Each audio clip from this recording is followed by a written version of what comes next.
കാര്യം പറയാനുള്ളത് എന്താ വെച്ച് കഴിഞ്ഞാൽ നമ്മൾ probability of type 1 error alpha എന്ന് പറഞ്ഞാൽ നമുക്കൊരു സിംഗിൾ വാല്യൂ കിട്ടും. ഇപ്പം സേ 0.05 അല്ലെങ്കിൽ 0.01. എന്തുകൊണ്ടാണ് 0.0501 എന്നൊക്കെ ഇനി പറയുന്നുണ്ട്. ഇതിൽ തന്നെ ലെവൽ ഓഫ് സിഗ്നിഫിക്കൻസ് പറഞ്ഞിട്ടുള്ള ഒരു ഏരിയയിൽ. പക്ഷേ beta probability of type 2 error എന്ന് പറഞ്ഞാൽ നമുക്ക് ഇതുപോലൊരു സിംഗിൾ വാല്യൂ അല്ല കിട്ടുക, പകരം ഒരു ഫംഗ്ഷൻ ആയിട്ടാണ് കിട്ടുക. അപ്പോൾ അതിന് നമ്മോട് നമ്മൾ ബീറ്റ ഫംഗ്ഷൻ എന്നുകൂടി വിളിക്കും. അതൊന്നും നിങ്ങൾക്ക് പഠിക്കാനില്ല, പക്ഷെ അറിഞ്ഞു വെക്കുക. ബീറ്റ എപ്പോഴും ഒരു ഫംഗ്ഷൻ ആയിരിക്കും. ഫംഗ്ഷൻസ് എന്ന് പറഞ്ഞാൽ എന്താണ്? x², x³ അങ്ങനത്തെ ഒക്കെ ഫോർമാറ്റിൽ അങ്ങനെ ഒരു ഫംഗ്ഷൻ ആയിട്ട്, പിന്നെ നമ്മൾ എക്സിന് ഓരോ വാല്യൂ സബ്സ്റ്റിറ്റ്യൂട്ട് ചെയ്ത് കൊടുക്കും. അങ്ങനെ ഫംഗ്ഷൻ ഫോർമാറ്റിലാണ് ബീറ്റ ഉണ്ടാവുക. ആൽഫയുടെ വാല്യൂ സിംഗിൾ വാല്യൂസ് ആയിട്ടായിരിക്കും വരിക. Type 1 error is considered to be more serious than type 2 error. So 2 error ഉണ്ടാവാനുള്ള ചാൻസ് എല്ലാ ടെസ്റ്റിങ്ങിലും ഉണ്ട്. പക്ഷേ ടൈപ്പ് 1 എറർ ആണ് ടൈപ്പ് 2നേക്കാട്ടിലും നമ്മൾ സീരിയസ് ആയിട്ട് കൺസിഡർ ചെയ്യുക. അതുകൊണ്ട് തന്നെ ടൈപ്പ് 1 ആണ് എത്ര കുറയ്ക്കാൻ പറ്റുമോ അത്രയും കുറയ്ക്കേണ്ടത്. Thus, we fix an upper bound for probability of type 1 error called level of significance. Probability of type 1 error ആൽഫയുടെ അപ്പർ ബൗണ്ട്, അതാണ് നമ്മൾ പ്രോബബിലിറ്റി ഓഫ് ടൈപ്പ് 1 എററിൻ്റെ അപ്പർ ബൗണ്ട്, അതിനെയാണ് നമ്മൾ ലെവൽ ഓഫ് സിഗ്നിഫിക്കൻസ് എന്ന് വിളിക്കുന്നത്. സോ ഈ ഒരു ലെവൽ ഓഫ് സിഗ്നിഫിക്കൻസ് നമുക്ക് എത്ര കുറയ്ക്കാൻ പറ്റുമോ അത്രയും കുറയ്ക്കും. ഫസ്റ്റ് തന്നെ നമ്മളൊരു ടെസ്റ്റ് കൺസ്ട്രക്ട് ചെയ്യുന്ന സമയത്ത് ആദ്യം തന്നെ ആൽഫ മാക്സിമം നമ്മൾ മിനിമൈസ് ചെയ്യും. അതിനുശേഷം നമ്മൾ എന്ത് ചെയ്യും? അത് ഒരു എത്ര നമുക്ക് കുറയ്ക്കാൻ പറ്റുമോ അത്രയും കുറച്ച് അതൊന്ന് ഫിക്സ് ചെയ്ത് വെക്കും. അത് ഫിക്സ് ചെയ്ത് വെച്ചതിന് ശേഷമാണ് നമ്മൾ ടൈപ്പ് 2 എററിൻ്റെ പ്രോബബിലിറ്റി കുറയ്ക്കുക. ഇനി നമുക്ക് പവർ ഓഫ് എ ടെസ്റ്റ് എന്ന് പറഞ്ഞിട്ടുള്ള ഒരു കൺസെപ്റ്റാണ് നോക്കാനുള്ളത്. It is the probability of rejecting H0 when H0 is false. തെറ്റായിട്ടുള്ളൊരു നൾ ഹൈപ്പോത്തസിസിനെ എന്താ ചെയ്യേണ്ടത്? ആക്ച്വലി റിജക്റ്റ് ചെയ്യുക തന്നെയല്ല വേണ്ടത്, അതല്ല റൈറ്റ് ഡിസിഷൻ. അങ്ങനെ ആ ഒരു റൈറ്റ് ഡിസിഷൻ എടുക്കാനുള്ള ആ ഒരു പ്രോബബിലിറ്റിനെയാണ് നമ്മൾ പവർ ഓഫ് എ ടെസ്റ്റ്. ടെസ്റ്റിൻ്റെ പവർ എന്ന് പറഞ്ഞു കഴിഞ്ഞാൽ നൾ ഹൈപ്പോത്തസിസ് തെറ്റാണ്, അതുകൊണ്ട് നമ്മൾ അതിനെ റിജക്റ്റ് ചെയ്തു. ആ ഒരു പ്രോബബിലിറ്റിയാണ് പവർ ഓഫ് എ ടെസ്റ്റ് എന്ന് പറയുന്നത്. Power is the probability four A correct decision. നമ്മുടെ ഡിസിഷൻ റൈറ്റ് ആവാനുള്ള, കറക്റ്റ് ഡിസിഷൻ എടുക്കാനുള്ള ഒരു പ്രോബബിലിറ്റിയാണ് നമ്മൾ പവർ എന്ന് വിളിക്കുന്നത്.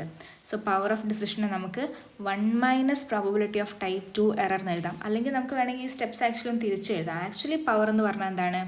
Reject H0 when H0 is false. ഇത് ഫസ്റ്റ് സ്റ്റെപ്പ്. ഇതെന്ന് പറഞ്ഞാൽ എന്താണ്? 1 - H0 given H1 is true. അത് സെക്കൻഡ് സ്റ്റെപ്പ്. ഇനി ഈ probability of accept H0 when H0 is true എന്ന് പറഞ്ഞാൽ എന്താണ്? ഈ ഒരു റീജിയൻ മാത്രം എന്താണ്? ടൈപ്പ് 2 എററിൻ്റെ ആ ഒരു ഇക്വേഷൻ അല്ലേ അത്. അപ്പോൾ അത് 1 - പ്രോബബിലിറ്റി ഓഫ് ടൈപ്പ് 2 എറർ. ഇത് third step. And finally probability of type 2 error ആണ് ബീറ്റ എന്ന് പറയുന്നത്. അപ്പോൾ അത് 1 - ബീറ്റ. നിങ്ങൾ ടെക്സ്റ്റ് ബുക്കിൽ ഈ ഒരു ഓർഡറിലാണ്. ഇത് 1, ഇത് 2, ഇത് 3, ഇത് 4 ഞാൻ എഴുതിയ ഓർഡർ തന്നെയാണ്. പക്ഷേ ഇത് നിങ്ങൾ തിരിച്ചെഴുതിയാൽ നിങ്ങൾക്ക് കുറച്ചുകൂടി അതായത് പവർ ഓഫ് ടെസ്റ്റിൻ്റെ ഡെഫിനിഷൻ നമ്മൾ പറഞ്ഞു ഇതെന്താണ്? Probability of rejecting H0 when H0 is false. അപ്പോൾ നമ്മൾ power of a test is equal to probability of rejecting H0 when H0 is false. അത് എഴുതി വെച്ചു. ഇനി probability of rejecting H0 given H0 ഫാൾസിൻ്റെ കോംപ്ലിമെൻ്റ് എന്ന് പറയുന്നത്, അത് തിരിച്ചു കഴിഞ്ഞാൽ നമുക്ക് 1 - probability of accept H0 given H0 false ആണ്. അത് ഈ ഒരു റീജിയനാണ് അക്സെപ്റ്റ് റിജക്റ്റ് എന്ന് പറഞ്ഞിട്ട് കോംപ്ലിമെൻ്റ് എടുക്കുമ്പോൾ മാറുന്നത്. ഇവിടെയല്ല H0 ഫാൾസ് H0 ട്രൂ അങ്ങനെയല്ല മാറുന്നത്. പകരം ആ ഒരു ഗിവൺ ഏരിയ അല്ല, ആ ഫ്രണ്ടിൽ റിജക്റ്റ് H0 അക്സെപ്റ്റ് H0 എന്ന് പറഞ്ഞിട്ട് ഗിവണിൻ്റെ ഒരു സ്ലാഷിൻ്റെ മുന്നേ എന്താണോ അതാണ് ചേഞ്ച് ചെയ്യുക.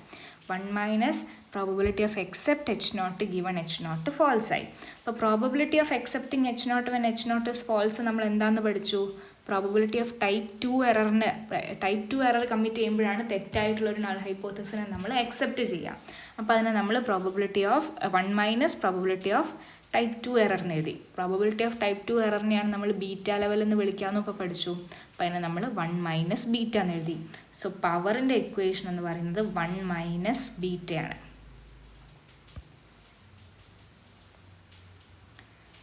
ഇനി നമുക്ക് മോസ്റ്റ് പവർഫുൾ ടെസ്റ്റ് എന്താണെന്ന് നോക്കാം. അത് നമ്മൾ നേരത്തെ പറഞ്ഞ ആൽഫ ലെവലൊക്കെ അഡ്ജസ്റ്റ് ചെയ്യുന്ന ആ ഒരു സെയിം കാര്യം തന്നെയാണ്. In order to select the best test in a given situation, we shall consider all tests with level of significance alpha. അപ്പോൾ നമുക്ക് എന്തെങ്കിലും ഒരു കാര്യം ടെസ്റ്റ് ചെയ്യണമെങ്കിൽ നമ്മുടെ മുന്നിൽ ഒരുപാട് ടെസ്റ്റിംഗ് ഓപ്ഷൻസ് ഉണ്ടാവും. അപ്പോൾ ആ ടെസ്റ്റിംഗ് ഓപ്ഷൻസിൽ നിന്ന് നമ്മൾ ആദ്യം തന്നെ എന്ത് ചെയ്യണമെന്ന് വെച്ച് കഴിഞ്ഞാൽ ലെവൽ ഓഫ് സിഗ്നിഫിക്കൻസ്, അതായത് പ്രോബബിലിറ്റി ഓഫ് ടൈപ്പ് 1 എററിൻ്റെ അപ്പർ ബൗണ്ട് ആൽഫ ആയിട്ടുള്ള ടെസ്റ്റുകളെല്ലാം കൺസിഡർ ചെയ്യുക. ആൽഫയോ ആൽഫയിൽ കുറവോ ആയാലും മതി, അപ്പർ ബൗണ്ട് ആണല്ലോ, അത് കൺസിഡർ ചെയ്യാം. അങ്ങനെ ആ ടെസ്റ്റുകളുടെ ഇടയിൽ നിന്നും we try to minimise probability of type 2 error as much as possible, thus maximising power. So നമ്മൾ എന്ത് പറഞ്ഞു, ടൈപ്പ് 2 അല്ലെങ്കിൽ പവർ എന്ന് പറഞ്ഞു കഴിഞ്ഞാൽ 1 - ബീറ്റ എന്ന് പറഞ്ഞു. ബീറ്റയാണ് ടൈപ്പ് 2 എറർ എന്ന് പറയുന്നത്. Power is equal to 1 - beta. So നമ്മൾ ആദ്യം ടെസ്റ്റിൻ്റെ ലെവൽ ഓഫ് സിഗ്നിഫിക്കൻസ് ആൽഫയോ ആൽഫയിൽ കുറവുള്ള ടെസ്റ്റുകളൊക്കെ കൺസിഡർ ചെയ്തു.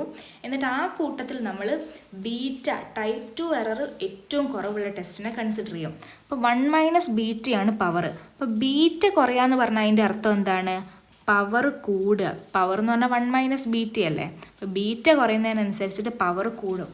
അതായത് ലെവൽ ഓഫ് സിഗ്നിഫിക്കൻസ് ആൽഫയിൽ കുറവുള്ള ടെസ്റ്റുകളിൽ നിന്ന് പവർ കൂടുതലുള്ളൊരു ടെസ്റ്റിന് നമ്മൾ കൺസിഡർ ചെയ്യും.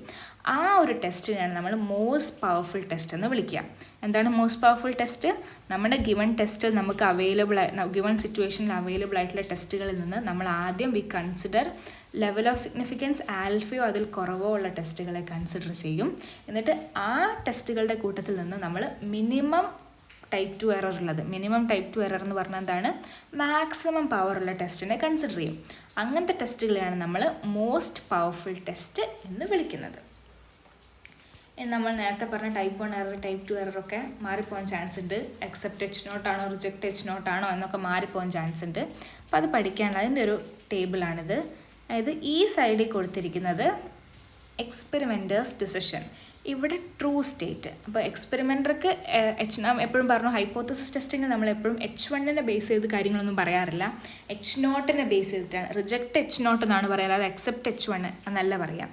നൾ ഹൈപ്പോത്തസിസ് എന്താണോ അതിൻ്റെ ബേസിസിലാണ് നമ്മൾ കാര്യങ്ങളെപ്പറ്റി സംസാരിക്കുക. അപ്പോൾ എക്സ്പെരിമെൻറ്റർക്ക് 2 ഡിസിഷൻ എടുക്കാൻ പറ്റും. ഒന്നെങ്കിൽ റിജക്റ്റ് H0 ചെയ്യുക, അല്ലെങ്കിൽ റിട്ടേൺ H0, അല്ലെങ്കിൽ അക്സെപ്റ്റ് H0. H0 ആയിക്ക് റിജക്റ്റ് ചെയ്യാം, അക്സെപ്റ്റ് ചെയ്യാം, ഇങ്ങനെ 2 കാര്യങ്ങളാണുള്ളത്. ട്രൂ സ്റ്റേറ്റ് 2 എണ്ണമാണുള്ളത്, H0 true, H0 false. So reject H0 when H0 true. ശരിയായിട്ടുള്ള H0 റിജക്റ്റ് ചെയ്യുന്നതിനെയാണ് നമ്മൾ ടൈപ്പ് 1 എറർ എന്ന് വിളിക്കുന്നത്. ഇനി ശരിയായിട്ടുള്ള reject H0 when H0 is false. തെറ്റായിട്ടുള്ള H0 റിജക്റ്റ് ചെയ്യുക, അതൊരു റൈറ്റ് ഡിസിഷനാണ്. തെറ്റായിട്ടുള്ള ഒരു നൾ ഹൈപ്പോത്തസിനെ റിജക്റ്റ് ചെയ്യാനല്ലേ വേണ്ടത്, അതൊരു റൈറ്റ് ഡിസിഷനാണ്. ഇനി return H0 when H0 true. ശരിയായിട്ടുള്ള H0 നമ്മൾ റീറ്റെയിൻ ചെയ്തു അല്ലെങ്കിൽ അക്സെപ്റ്റ് ചെയ്തു, അതും ഒരു റൈറ്റ് ഡിസിഷനാണ്. എന്നാൽ return H0 when H0 false. തെറ്റായിട്ടുള്ള H0 നമ്മൾ റിട്ടെയിൻ ചെയ്തു അല്ലെങ്കിൽ തെറ്റായിട്ടുള്ള H0 അക്സെപ്റ്റ് ചെയ്തു, അതിനാണ് നമ്മൾ ടൈപ്പ് 2 എറർ എന്ന് വിളിക്കുന്നത്. അപ്പോൾ ഇതിൻ്റെ അകത്ത് ഈ ഒരു ഓർഡർ ഒന്ന് മനസ്സിലാക്കി വെച്ചാൽ മതി. അതായത് ടേബിളിൽ എക്സ്പെരിമെൻ്റ് ഡിസിഷനിൽ ആദ്യം റിജക്റ്റ് H0 ആണ്, പിന്നെ റിട്ടേൺ H0. ട്രൂ സ്റ്റേറ്റിൽ റിജക്റ്റ് H0 ട്രൂ, പിന്നെ H0 ഫാൾസ്, ഇങ്ങനെയാണ് വരുന്നത്. അപ്പോൾ ഇത് കണ്ടിട്ട് ഇവിടെ ഫസ്റ്റ് വരുന്ന എറർ ഏതാണോ അതാണ് ടൈപ്പ് 1, രണ്ടാമത് വരുന്നത് ടൈപ്പ് 2 ആണ്.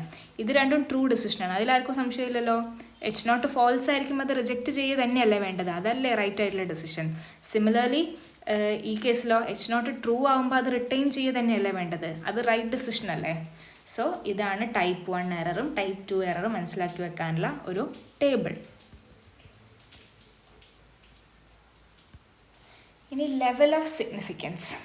The upper limit for the probability of type 1 error നമ്മൾ നേരത്തെ ഡിസ്കസ് ചെയ്തു. പ്രോബബിലിറ്റി ഓഫ് ടൈപ്പ് 1 എററിൻ്റെ അപ്പർ ലിമിറ്റിനെയാണ് നമ്മൾ ലെവൽ ഓഫ് സിഗ്നിഫിക്കൻസ് ആൽഫ എന്ന് പറയുന്നത്. പിന്നെ ഇവിടെ മനസ്സിലാക്കുന്ന ഒരു കാര്യം, it is fixed by the researcher. ഈ ഒരു ടൈപ്പ് 1 എറർ അല്ലെങ്കിൽ ആൽഫ എന്ന് പറയുന്നത് നമ്മൾ റിസർച്ച് സ്റ്റാർട്ട് ചെയ്യുന്നതിന് മുന്നേ, സ്റ്റഡി സ്റ്റാർട്ട് ചെയ്യുന്നതിന് മുന്നേ ഞാൻ എക്സ്റ്റേർണലി ഫിക്സ് ചെയ്ത് വെക്കുന്ന ഒരു കാര്യമാണ്. The primary concern when selecting alpha is to minimize type 1 error. So നമ്മളൊരു ഞാൻ പറഞ്ഞു എക്സ്റ്റേർണലി ഫിക്സ് ചെയ്യണം. അപ്പോൾ എക്സ്റ്റേർണലി ഫിക്സ് ചെയ്യുമ്പോൾ ആദ്യം തന്നെ ശ്രദ്ധിക്കേണ്ട ആദ്യത്തെ കൺസേൺ എന്ന് പറയുന്നത് ഇത് മാക്സിമം കുറയ്ക്കാൻ ശ്രമിക്കുക, മാക്സിമം അതിനെ മിനിമൈസ് ചെയ്യുന്ന അല്ലെങ്കിൽ ഏറ്റവും കുറഞ്ഞ ടൈപ്പ് 1 എറർ ചൂസ് ചെയ്യാൻ ശ്രമിക്കാം. Thus, alpha level tends to be very small probability values.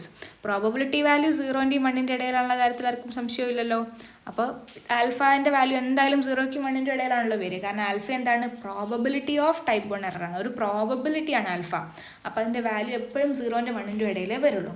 പിന്നെ നമ്മൾ പറഞ്ഞു ആൽഫേനെ നമുക്ക് എത്ര പറ്റുമോ അത്രയും മിനിമൈസ് ചെയ്യണമെന്ന് പറഞ്ഞു. അപ്പോൾ ആൽഫ ലെവൽ എന്താണ്, വളരെ ചെറിയ പ്രോബബിലിറ്റി വാല്യൂസ് ആയിട്ടായിരിക്കും വരിക. By convention the largest permissible value is alpha is equal to 0.05. നമ്മൾ യൂഷ്വലി 0.05 കൂടിയ വാല്യൂസിന് ആൽഫയായിട്ട് എടുക്കാറില്ല. മാക്സിമം നമ്മൾ 0.5 വരെ എത്തിക്കും. അതിൻ്റെ താഴേക്കാണ് നമ്മൾ ആൽഫ വാല്യൂസ് എക്സ്റ്റേണലി ഒരു റിസർച്ചർ ചൂസ് ചെയ്യാറുള്ളത്.